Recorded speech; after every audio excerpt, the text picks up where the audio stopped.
চলতি বছর এনসিটিভি প্রশ্ন করলেও আগামী বছর থেকে ষষ্ঠ থেকে দশম শ্রেণী পর্যন্ত ষান্মাসিকের সামষ্টিক মূল্যায়নে প্রশ্ন করা হবে বোর্ড থেকে।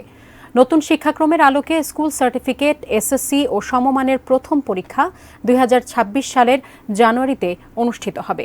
পরবর্তী বছর থেকে তা ডিসেম্বরে আনারও পরিকল্পনা এনসিটিভির। বর্তমানে নবম শ্রেণীর শিক্ষার্থীরাই হবে নতুন কারিকুলামের প্রথম ব্যাচ। নতুন পদ্ধতিতে তারাই প্রথম পাবলিক পরীক্ষায় পরিবর্তনের সূচনা করবে। সিদ্ধান্ত অনুযায়ী দশম শ্রেণীতে সারা বছর ক্লাস চলবে, 10টি বিষয় পড়বে শিক্ষার্থীরা।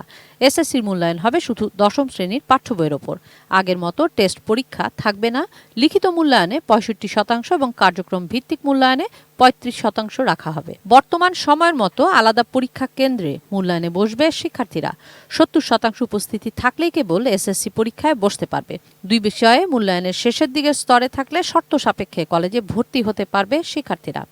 কেউ যদি দুটো বিষয়ে বিকাশমান হয়ে অকৃতকার্য হয়, তাহলে তাকে আমরা শর্ত সাপেক্ষে একাদশ শ্রেণীতে ভর্তি হতে দিব।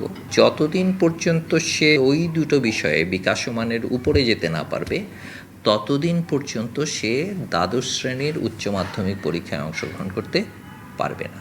সামষ্টিক ষান্মাসিক মূল্যায়ন যেভাবে হচ্ছে একই রকমভাবে এসএসসির মূল্যায়ন হবে।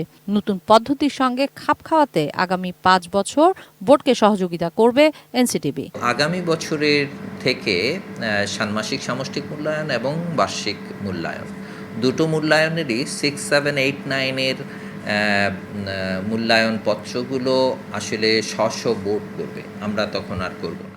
দশম শ্রেণীকে প্রাধান্য দিয়েই ডিসেম্বর থেকে শুরু হবে শিক্ষক প্রশিক্ষণ। গঠন করা হবে শিক্ষকদের সমন্বয়ে রিসোর্স পুল। আমরা মোট 600 জনকে এখানটায় প্রশিক্ষণ দিব। প্রতিটা সাবজেক্টের জন্য 44 জনের প্রয়োজন হবে। 11টা বোর্ডের আমরা 50 জন করে প্রশিক্ষণ দিয়ে রাখবো। আগামী বছর জানুয়ারি থেকে দশম শ্রেণীর শিক্ষার্থীরা পাবে নতুন কারিকুলামের বই। পাণ্ডুলিপির কাজ 90% সম্পূর্ণ বলেও জানিয়েছে এনসিটিভি। 3টা বিষয়ের বই পাঠ্যপুস্তকগুলোতে আমাদের একটু মেজর রিভিশন লাগবে, সেগুলো 75% কাজ সম্পন্ন হয়েছে। কিশোর জাহান, এটিএন নিউজ, ঢাকা।